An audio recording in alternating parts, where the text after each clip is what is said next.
පිංචිට කියන්න පුළුවන්ද මේ අකුර කවුද කියලා? හොඳට හිතලා බැලුවොත් කියන්න පුළුවන්. මල් මයන්න. ඒ තමයි මයන්න. හරියට හරි. පිංචි හරියටම හරි. මේ තමයි මයන්න. මල ලියන්නේ මයන්නේ. මල්ලි ලියන්නෙත් මයන්නේ. මකුලුවා, මයිනා, මනමාලි ලියන්නෙත් මයන්නේ. ඇයි මම ලියන්නෙත් මයන්නේ. නේද සුරංගනාවි? හරියට හරි. මම ලියන්නේ මයනු දෙකයි. මයන්න. මමයි මයන්න. මනමාලි වගේනේ මල් මයන්න.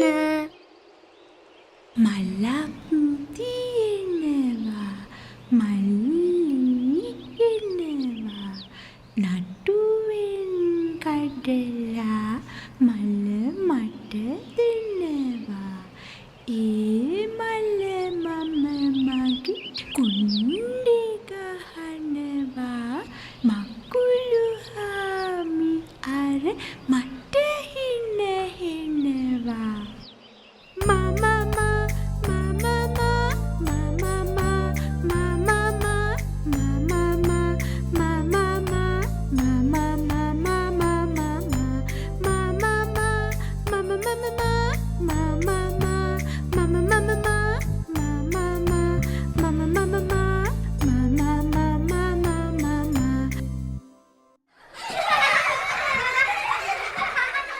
සුරංගනාවි මටත් පුළුවන් මයන්න ලියන්න. මම ලියලා පෙන්නන්නද?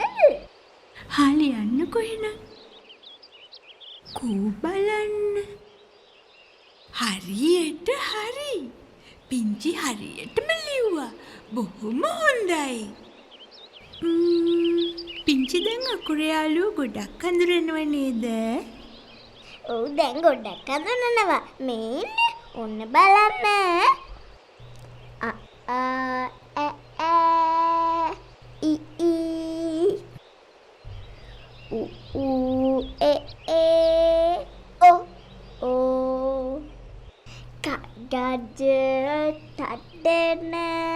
තද්දන පබ්බම.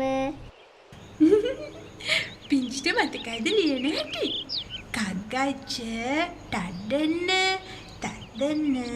පබ්බම. මට මතකයි. මම ලියලා පෙන්නන්නද? ඔන්න බලන්න. කයන්න ලියන්න දන්නව මන්. ගයන්න ලියන්නේ ගඟ වාගේ. ජයන්න ජම්බු වගේ ලියවේ. තයන්න නම් ලේසිම ලේසි. ඩයන්න ඩයිනසෝර් වගේමයි. වෘත ජනයන්න මේ වාගේ. තයන්න ලියනවා මන් තනියෙන්. දයන්න ලියනවා දම් පාටින්. දන්ත ජනයන්න නංගි වගේ. පයන්න පපඩම් කරස් බරස්. බයන්න ලියන්න බය නෑ මන්. මයන්න මල වගේ ලිව්වා දැන්. කාගජ තාඩන ඔක්කොම යාළුවෝ මට මතකයි. තදන පබම අකුරු යාළුවෝ දන්නවා මන්. තත්තත්ත තරුව දත් දම්පාට නයි හාමි පප්පඩම් බැකමුණා මල්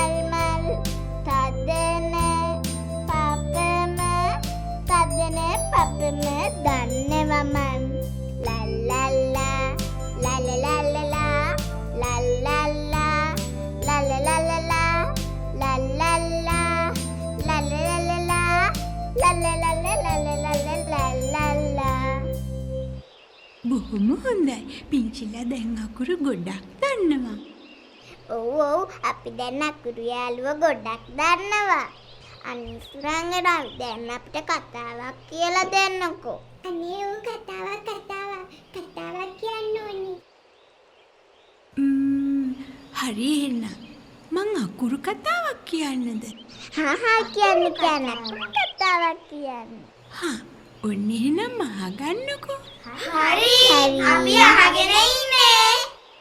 ඔන්න එකමත් එක රටක එක කන්දක් තිබුණා. එක දවසක් උදේ ඉර පායනකොට ඈත ආකාශයේ ඉඳලා කවුද ඉකිලිලා ආවා. ඒ යෝධ උකුස්ස ඉකිලිලා ඇවිත් කන්ද උඩ තිබුණු අඹ ගහ උඩ වැහුවා. ඊට පස්සේ අඹ ගහ උඩ ඉඳගෙන වටපිට බැලුවා. එතකොටම ඊට ටිකක් ඈතින් කවුදෝ අඬන සද්දයක් ආවා.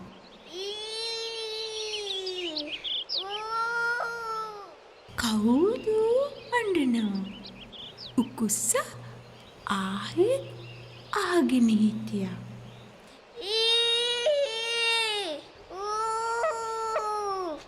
ඒ සද්දේ ආපහු ආවා. ඔන්න එතකොටම උකුස්සා දැක්කා. මොකද්ද? ඕලු පොකුණ ළඟ පුංචි ඌරු පැංචියෙක් අඬනවා. ඊ කියා අඬනවා. ඌ කියා අඬනවා. ඔළුව අල්ලගෙන අඬනවා. උකුස්සා චුට්ට ඌරු පැංචි ළඟට ආවා. ඌරු පැංචියෝ ඇයි අඬන්නේ? ඔයාට මොනවද ඕනේ? උකුස්සා ඇහුවා. මට ඔලු මලක් ඕනේ. මගේ ඔලුවේ ගහගන්න.